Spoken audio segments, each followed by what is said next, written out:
주님, 전쟁과 고통의 속에서도 우리의 마음이 미움으로 물들지 않게 하여 주시옵소서. 어느 편이 승리를 말하는 사람이 아니라 생명을 살리는 사람이 되게 하여 주시옵소서. 주님의 사랑이 이 땅에 증오보다 더 강하다는 것을 이 시대에 증거하게 하여 주시옵소서.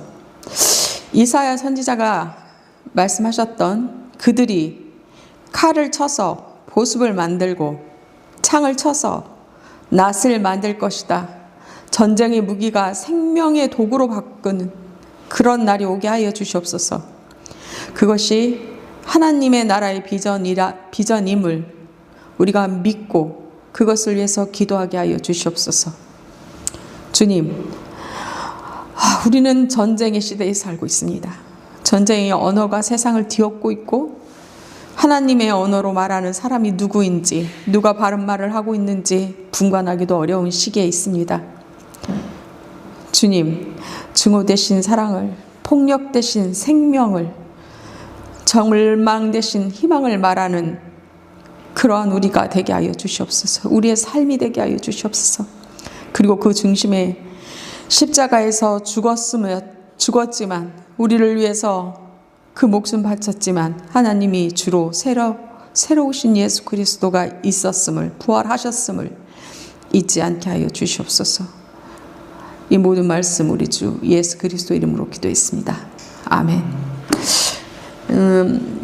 오늘 여러분하고 같이 나눌 말씀은 사실은 제가 새벽 3시까지 고치고 너무 많이 고쳐서 이 말씀이 완성됐다고 얘기하기도 참 어렵습니다.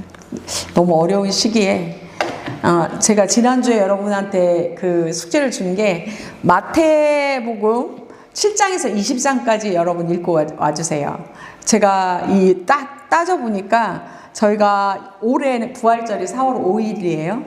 그래서 종료주일로 3월 29일부터 이제 저희가 쭉 들어갈 것 같은데 그 일정에 맞춰서 4월 5일쯤으로 해서 마태복음 좀 끝내려고 합니다. 자, 지금 전 세계가 지금 전쟁으로 정말 몸살을 앓고 있는 것 같은데요. 그 속에서 제가 여러분에게 지난주에 7장부터 20장, 마태복음 7장부터 20장 같이 한번 다 읽는 시간을 가지고 주님의 말씀으로 한번 같이 묵상 좀 하고 그런 시간을 좀 가지시면 좋겠다라고 말씀을 드렸는데요. 여러분 7장부터 20장 마태복음 다 읽으셨나요? 읽으면서 많이 힘드시지 않으셨어요? 저는 많이 힘들었어요. 주님이 가르쳐 주신 내용과 주님께서 말씀하신 내용과 현 상황에서 벌어지고 있는 이 상황과 이 모든 것들을 삶으로 실천하기에는 너무나 정말 어렵고 힘들다. 이 생각 때문에 너무 좀 많이 힘든 그 일주일이 아니었나 이 생각이 좀 듭니다. 지금 이 영상을 같이 보고 있는 사랑하는 우리 성도 여러분, 이럴 때일수록 저희가 중심을 잡고 그리고 가야 될 부분들이 더 명확해지지 않나 이런 생각이 듭니다. 우리가 살고 있는 이 시대는 과학이 발전했고 인공지능이 등장했고 우주를 탐사하는 시대입니다. 그러나 동시에 또 전쟁이 멈추지 않는 시대입니다. 이스라엘과 이란의 갈등, 그리고 강대국들의 충돌, 그리고 그 사이에 아무리 전쟁을 안 하더라도 여러 가지로 관련돼 있는 전 세계가 이렇게 저렇게 다 관련돼 있으므로 일어나고 있는 정말 너무나 어려운 이 시절을 저희들이 지금 살고 있다고 생각이 듭니다. 그리고 이 전쟁 중에 제가 찾아보니 제네바 협약 제4차에 의해서 원래 전쟁 중에도 그 협약에 의해서 학교나 병원 보호시설로 규정되어 있습니다. 아무리 분쟁이 일어나고 전쟁이 일어나더라도 점령 상황에서도 공격하고 점령하지 말아야 될 대상이고 또 지켜줘야 될 대상이 바로 여기에 아예 이렇게 제네바 협정에 등록되어 있습니다. 학교와 민간 지역은 폭격하지 않는다 이렇게 되어 있습니다. 그런데 지금 여러분 뉴스를 통해서, 그것도 다 오픈되지 않습니다. 저희가 간헐적으로 나와 있는 이 뉴스를 통해서 여러분 보는 거 보면 초등학교에 있는 200여 명의 학생들이 그냥 폭격을 당해서 그 자리에서 모두 다 죽었다, 이런 내용을 보고, 민간 지역에서 민간인들이 죽는 건 기본이고, 그런데 이 부분에 대해서 너무나 아무렇지도 않게 전 세계 언론이 그거에 대해서 집중적으로 다루지도 않고 있습니다. 유가가 어떻게 됐고, 그리고 그 유가로 인해서 기름을 통과하지 못한 해협에 대한 이 관심만 집중되고 있습니다. 우리는 물어야 될 것 같습니다. 질문해야 되지 않을까 싶습니다. 왜 이런 일이 계속되고 있고, 왜 약한 사람들은 더 고통받고, 왜 세상은 전혀 전쟁을 멈추지 못하고 있는가? 그리고 더 깊이 질문하고 또 질문해야 되지 않을까 싶습니다. 예수님께서 말씀하신 긍휼과 사랑, 용서, 섬김, 이 가르침을 이렇게 혼란한 시대에 어떻게 이해하고 우리의 삶에 어떻게 적용해야 되는가? 한번 여러분 그 7장부터 마태복음 20장 쭉 보시면, 제가 왜 이렇게 블럭을 딱 정해놨냐면 이런 겁니다. 7장 비판하지 말라. 네가 비판받고 싶지 않으면 너 비판받지 말라. 그리고 7장 13절 가보시면 좁은 문으로 들어가라. 멸망으로 인도하는 문은 크고 그 길은 넓고 그리로 들어가는 자는 많고, 생명으로 인도하는 문은 좁고 길이 협착하고 찾는 이가 적음이라, 이렇게 말씀하고 있습니다. 그리고 열매로 그들을 알리라. 그러면서 쭉 말씀하고 계시는 게 있습니다. 좋은 나무에서 좋은 열매가 나온다, 이런 얘기죠. 그리고 그 다음에 무리를 가르치시고 또 8장에서 끊임없이 많은 부분의 그 환자들을, 기적을, 그리고 중풍 환자도 고치시고, 그리고 신앙 좋은 백부장의 이야기, 백부장의 믿음은 그런 겁니다. 다른 사람은 예수님이 직접 터치하고 예수님을 만져야 자기 병이 낫는다는 그런 믿음이 있지만, 백부장의 믿음이 왜 훌륭하냐? 당신이 그냥 말씀만 하시면 당신이 우리 집같이 오지 않아도 됩니다. 말씀만 하면 내 하인이 낫습니다 라는 그 믿음이 있습니다. 그 믿음을 사실은 제가 볼 때 가장 높은 단계의 믿음이 아닌가. 봐야 믿고 만져야 믿고, 이게 아니라 군인도 명령하면 움직이는데 하물며 하나님의 아들인 당신이 말씀만 하시면 나을 내 하인의 병을 누추한 우리 집까지 오실 필요 없습니다. 말씀만 해주십시오 라고 해서 너의 믿음이 정말 크구나, 나으리라. 집에 가니 그 하인의 병이 나았다는 얘기입니다. 그것이 바로 그 믿음에 대한 칭찬입니다. 그리고 다 그 다음 단계들이 쭉 있습니다. 예수님께서 기적을, 맹인을 눈을 뜨게 하신 것, 10장 넘어가 12제자를 부르셨고, 그리고 쭉 넘어가면 기적을 어떻게 행하시고 상을 받을 사람이 누구이고, 그리고 이 부분과 관련돼서 안식일을 지키는 것이 바리새인처럼 하지 말고 어떻게 해라, 실질적으로 이런 얘기들을 주로 다 하고 계십니다. 그래서 사실은 이제 이 이야기를 할 때 여러분이 아마 이렇게 쭉 그 13장으로 넘어가고 이렇게 보면 비유를 참 많이 들으셨어요. 비유를 많이 드시고, 그리고 난 다음에 그 겨자씨만한 믿음, 그리고 그 비유, 누룩, 믿음이라는 것이 그렇다라는 거죠. 겨자씨만한 너의 그 믿음이 생기면 그 믿음이 어떻다는 거죠. 요 조그만한 믿음이 네 마음 안에 생기면 겨자씨가 자라서, 겨자씨는 어떻습니까? 씨앗만 요만해요. 정말로 직접 보면 요만한 믿음이 생기는데 그게 자라면 나무가 된다. 엄청난 이러한 비유가 쭉 있습니다. 그래서 이게 쭉 넘기다 보면 이제 용서에 대한 말씀도 가르치고 계십니다. 쭉 환자들 고치시고 기적을 계속 보이시고, 오병이어도 있고 4,000명 먹이시고 이런 거 쭉 있습니다. 그리고 우리가 또 16장에서 잊지 말아야 될 거, 베드로의 예수 그리스도의 고백이 있습니다. 너는 나를 누구로 아냐? 예수 그리스도이다 라고 얘기를 합니다. 이 얘기들을 쭉 다 읽고 할 때 이제 넘어가기가 너무 힘든 부분들이 여기에 뭐 나머지 부분들이 여러분이 아마 제가 다 같이 숙지를 했다고 저는 생각을 하고요. 이제 쭉 넘어가겠습니다. 그 19장에 저희들이 일상적으로 하는 부분들이죠.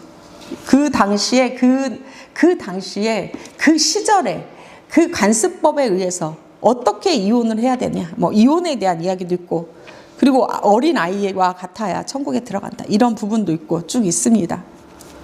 근데 이 20장까지 오면서 여러분이 아마 제가 생각할 때 가장 힘든 부분들이 그런 부분이 아니었을까? 용서에 대한 부분, 이런 부분이 아니었을까? 용서, 여기에 이 부분. 제가 먼저 우리가 한 가지 역사적 사실을 한번 살펴봅시다. 지금 뉴스에 많이 등장하는 게 이스라엘, 이란. 성경 역사 속에 등장하는 지역입니다. 이스라엘은 아브라함, 이삭, 야곱으로 이어지는 이스라엘 민족입니다. 야곱의 이름은 이스라엘로 바꾸었고 그의 12아들들이 이스라엘의 12지파가 되었습니다. 반면 지금의 이란은 성경 시대의 페르시아 제국이었습니다. 흥미로운 것은 페르시아 왕 고레스가 바벨론의 포로로 잡혀있던 유대인들이 예루살렘으로 돌아갈 수 있도록 허락했다는 것이 역사에 기록되어 있습니다. 즉 성경 속에 페르시아는 오히려 이스라엘을 도와준 제국이었습니다. 그러므로 오늘 전쟁은 성경의 운명이 아니라 인간의 정치와 권력 속에서 만들어진 갈등 관계로 인해서 이 혼란과 이 시대에 어마어마한 일들이 벌어지고 있다라는 부분입니다. 그래서 예수님이 그러면 우리가 읽는 이거에서 우리는 그럼 도대체 무엇을 어떻게 배워야 되는가? 어떻게 생각해야 되는가?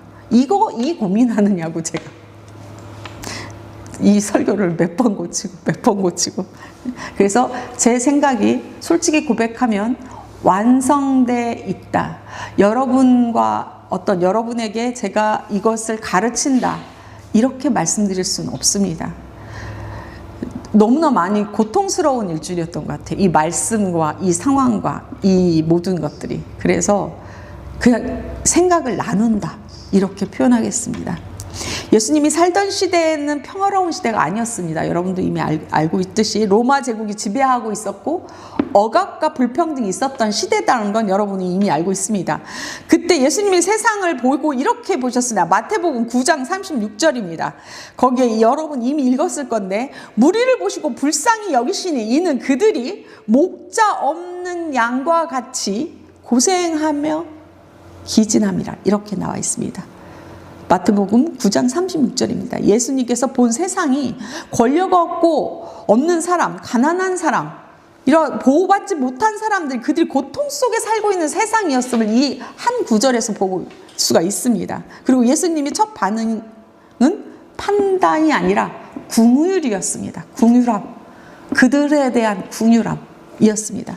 마태복음 7장 20절, 여러분 한번 같이 보겠습니다. 7장 20절. 마태복음 7장 20절까지는 예수님이 하나님의 나라의 가치에 대한 가르침의 중요한 말씀들로 이루어져 있습니다. 이 말씀을 통해 우리 시대에 대한 답을 찾을 수 있지 않을까. 그래서 다시 연구했습니다. 7장 2절에 뭐라고 말씀되어 있냐면, 너희가 심판하는 그 심판으로 너희가 심판을 받을 것이다, 이렇게 나와 있습니다. 7장 2절 보면 너희가 비판받는 그 비판으로 너희가 비판을 받을 것이요, 너희가 헤아리는 그 헤아림으로 너희가 헤아림을 받을 것이요, 이렇게 나와 있습니다. 공동 번역에는 너희가 심판하는 그 심판으로 너희가 심판을 받을 것이다, 이렇게 나와 있습니다. 즉 세상의 권력은 영원하지 않다는 얘기입니다. 강국도 군사력도 권력도 결국 하나님 정의 앞에 서게 된다는 말씀이라고 저는 받아들이면서 이 모든 혼란과 이 모든 아픔과 이해할 수 없는 이 모든 것들, 이것이 결국은 하나님의 정의 앞에서 정리되는 그날이 올 것이다, 이렇게 믿습니다. 두 번째 메시지, 하나님은 고통받는 사람의 편이라는 확신을 제가 가졌던 게 마태복음 12장 7절 한번 보겠습니다. 마태복음 12장 7절. 나는 자비를 원하고 제사를 원하지 아니하노라 하신 뜻을 너희가 알았더라면 무죄한 자를 정죄하지 아니하였느니라. 이 말씀 다시 조금 해석하면 나는 긍휼을 원하고 제사를 원하지 아니하노라. 하늘은 종교의식보다 권력보다 생명을 더 중요시 여긴다.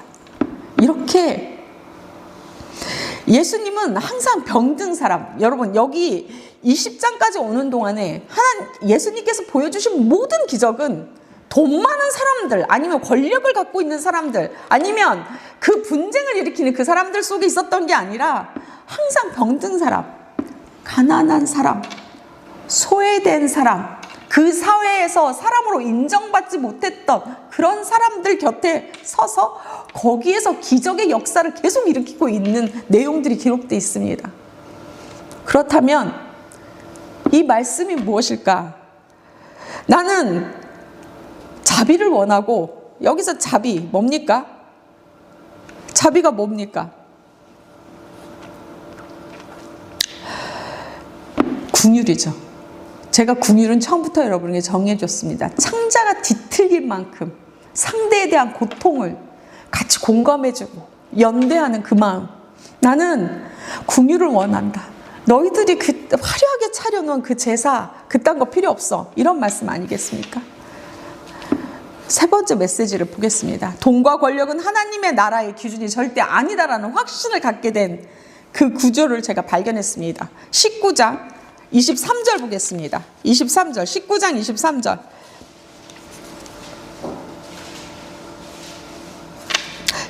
23절.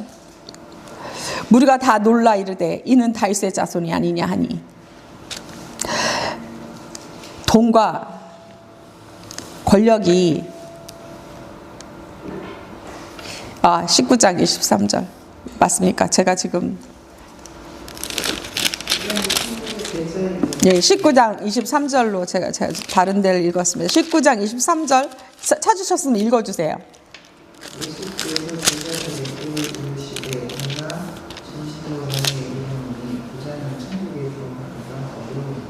네, 이거 갖고 오해의 소지가 되게 많은데 그러면 부자는 절대 천국에 못 들어가냐, 그 얘기는 아니고요. 여기서 강조하고 싶은 건 무엇이냐, 돈과 권력은 하나님의 나라의 기준이 아니다라는 말씀입니다. 마태복음 19장 23절, 부자는 천국에 들어가기가 어렵다. 이걸 단적으로 그냥 부자니까 너 천국 못 가, 이런 얘기는 절대 아닙니다. 예수님은 부의 자체를 말하는 것이 아니라 돈과 권력이 사람의 마음을 지배하는 것을 경고하신 겁니다. 그것을 위해서 혼란과 그것을 갖기 위해서 생명을 귀하게 여기지 않는 것들에 대한 부분에 대해서 경고하고 계신다고 저는 해석했습니다.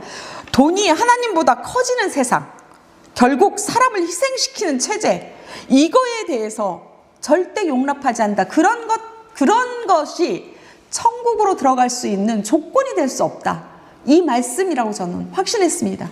이미 정리해 놓으셨구나. 이런 세상이 왔을 때, 이런 혼란이 왔을 때 우리가 어떻게 정리해야 되지? 라고 할 때 이미 이 말씀으로 정리해 놓고 계셨던 겁니다. 네 번째 메시지 한번 보겠습니다. 하나님의 나라의 리더십은 과연 그럼 무엇인가? 이 혼란과 이 엄청난 시대에 그러면 우리의 지도, 이 세상에 어떤 사람들이 도대체 어떻게 사는 것이 하나님이 원하는 그 나라와 그 땅이 이 땅에서 실현되는, 우리 주기도문에서 항상 말씀하지 않습니까? 이 땅에서 실현되게 해주시옵소서. 그렇게 이루어진다는 말씀인가? 20장 26절에서 28절 보겠습니다. 마태복음 20장 26절에서 28절 찾으셨습니까? 26절에서 28절. 예, 읽어주시죠, 누군가. 너희 중에는 그러하지 않아야 하나니 너희 중에 누구든지 크고 사는 자는 너희를 섬기는 자가 되고 너희 중에 누구든지 으뜸이 되고자 하는 자는 너희의 종이 되어야 하리라. 인자가 온 것은 섬김을 받으려 함이 아니라 도리어 섬기려 하고 자기 목숨을 많은 사람의 대속물로 주려 함이니라. 여기서 핵심이 뭡니까? 키워드가 섬김입니다. 섬김. 마태복음 26장에서 28절, 너희 중에 크고자 하는 자는 너희를 섬기는 자가 되어야 한다. 세상의 리더십은 지배가 아닙니다. 예수님의 리더십은 섬김이라고 분명히 여기에서 말씀하고 있습니다. 여러분, 저 여러분에게 질문하고 싶습니다. 우리는 지금 어떤 세상을 살고 있습니까? 힘이 정의가 되는 정의가 되고 있는 세상입니까? 아니면 사랑이 정의가 되는 세상입니까? 우리는 누구의 편에 서야 되는 겁니까? 권력의 편입니까? 아니면 생명의 편이어야 됩니까? 예수님은 이런 질문에 이렇게 대답하고 있더라고요. 마태복음 11장 28절로 가겠습니다. 마태복음 11장 28절. 먼저 찾으신 분이 읽어주시면 좋을 것 같습니다. 수고하고 무거운 짐진 자가 다 내게로 오라. 내가 너희를 쉬게 하리라. 네, 이렇게 답하고 계십니다. 이렇게 울부짖으면서 기도할 수 있겠죠. 질문할 수 있겠죠. 하나님, 우리는 도대체 어떤 세상을 살고 있습니까? 우리가 어떻게 사는 것이 맞습니까? 이 세상을 도대체 우리는 어떻게 헤쳐나가야 됩니까? 힘이 정의가 되는 세상이 맞습니까? 아니면 사랑이 정의가 되는 세상이 맞습니까? 아니면 우리는 누구의 편에 서야 됩니까? 우방이라고 하는데 그 우방이 이렇게 하고 있는데 그게 우리의 편입니까? 권력의 편이 우리의 편입니까? 아니면 생명을 귀하게 여긴다고 외쳐야 되는 게 우리의 편입니까? 라고 질문할 때 예수님께서는 마태복음 11장 28절에 이렇게 대답하고, 수고하고 무거운 짐진 자들아 다 내게로 와라. 모두가 힘든 거죠. 지금 모두가 오늘도 이 세상에는 전쟁 속에서, 가난 속에서, 억압 속에서 수많은 사람들이 정말 수많은 이유와 수많은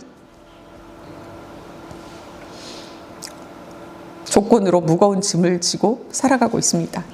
예수님의 복음은 권력자들에게 하는 말이 아닙니다. 예수님을 믿고 따르는, 그래서 지고 있는 그 십자가를 지고 그 짐을 지고 있는 사람들을 초대하고 있습니다. 내 제자들이여, 너의 수고와 너의 무거움과 너의 짐을 내가 다 아노라. 기도하며 나에게 오너라. 그리고 좀 내려놓고 이럴 땐 기도하며 쉬어라 라는 말씀이 아닐까 생각합니다. 세상은 말합니다. 힘이 정의라고 얘기하고 자본력이 힘이라고 얘기합니다. 강한 나라가 패권에서 모두 다 장악한다고 얘기합니다. 그러나 예수님은 7장에서 20장까지 제가 읽으면서 그렇게 말한 절이 한 절도 없습니다. 다 이렇게 말하고 있습니다. 긍휼이 정의다. 아프고 서럽고 힘없고 소외된 자들, 그들을 긍휼히 여기는 것, 내 심장이 뒤틀린 만큼 동의하고 감정이입하고 연대하는 것, 그것이 사랑의 힘이다. 섬김이 하나님의 나라이다. 그래서 예수님은 우리에게 이렇게 묻고 있는 게 아닐까 싶습니다. 너희는 어떤 나라의 시민이니? 너희는 어느 나라에 정말 하나님 킹덤, God of Kingdom, King of the Kingdom, 하나님 나라의 시민 맞니? 라고 우리에게 묻고 있는가 아닐까 싶습니다. 지금 이 어려운 시기에, 이 어려운 여러 가지 상황들에 우리에게 던진 질문은 하나님께서 그 질문을 던지고 있는 시기인 것 같습니다. 너희는 어느 나라 시민이니? 여러분, 거기에 대답은 여러분 뭐라고 말하겠습니까? 마지막으로 예수님 말씀을 하나 꼭 기억하고 넘어가야 될 게 있는 것 같습니다. 14장 27절입니다. 14장 27절. 14장 27절입니다. 다 찾으셨습니까? 예수께서 즉시 이르시되 안심하라 나니 두려워하지 말라 이렇게 말씀하고 계십니다. It is I 이렇게 돼 있어요. 나야 나. 응? Don't be afraid. 무서워하지 마. 두려워하지 마. 내가 너와 함께 있어. 안심해. 그렇게 말씀하고 계십니다. 세상이 아직 완성되지 않았지만 하나님의 나라는 사람을 살리는 방향으로 계속 움직이고 있습니다. 그리고 계속 그곳을 향해서 가고 있습니다. 그런데 거기에 꼭 필수적으로 필요한 건 여러분의 변치 않는 믿음과 변치 않는 기도와 흔들리지 않는 하나님 나라의 백성의 그 역할이 필요한 시대입니다. 여러분, 주님께서 이제 21장부터 예루살렘에 들어가시면서 드디어 이제 그 다음 단계에 기다리고 있는 여러 가지의 일들이 벌어질 겁니다. 저희도 똑같은 심정으로, 똑같은 마음으로 그 혼란과 십자가, 골고다 언덕에 십자가를 질 그 마음으로 준비하면서 우리가 다음 주 한 주를 21장부터 한번 같이 이 길을 같이 한번 걸어보도록 하겠습니다. 단 한 가지, 7장부터 20장까지 쭉 훑어보면서 예수님께서 주신 그 말씀, 아무리 어렵고 혼란하고 너무나 판단하기 어려운 이 시간에 주신 마태복음 14장 27절, 안심해라 나니 두려워하지 말라 하셨던 그 말씀 마음에 새기고 이번 일주일 한 주간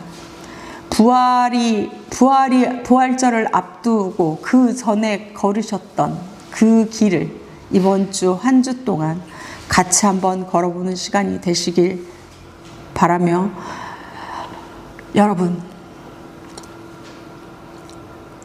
흔들리지 않는 믿음을 갖고 한 주를 보내시기를 주님의 이름으로 축원합니다. 기도하겠습니다. 사랑하는 하나님, 전쟁과 폭력이 가득한 세상 속에서 우리가 무엇을 붙들어야 하는지 예수님을 말씀을 통해서 다시 한번 깨닫게 하여 주시오고, 깨달을 수 있는 지혜를 저희에게 허락하여 주시옵소서. 눈은 주시고 머리는 주되 그 지혜를 발견하지 못하는 그러나 미련한 자가 되지 않게 하시고, 말씀을 읽을 때 주님의 마음을, 주님이 주시고자 하는 그 말씀을 주님 발견할 수 있는 지혜의 눈과 머리와 마음을 허락하여 주시옵소서. 힘과 권력이 아니라 긍휼과 사랑을 선택하는 사람이 되게 하여 주시옵소서. 고통받는 사람의 편에서 기도해 줄 수 있는 용기를 저에게 주시옵소서. 섬김의 삶을 이어받아 살아갈 수 있는 용기를 허락하시고, 그 삶이 무엇인지, 왜 우리가 태어났는지, 왜 우리가 살아야 되는지, 나의 삶의 가치가 무엇인지, 내 생명의 존재가 이유가 무엇인지를 이 시간, 이 상황에 이 모든 것들을 보면서 질문하며 살 수 있게 하여 주시옵소서 해서 그 질문을 당신의 말씀 속에서 발견할 수 있는 우리가 되게 하여 주시옵소서. 주님의 모든 사랑과 주님의 모든 인자하심과 주님의 그 긍휼하심을 우리 마음속에도 품게 하여 주시옵소서. 이 어려운 시기에 이름도 없이 아무 이유도 없이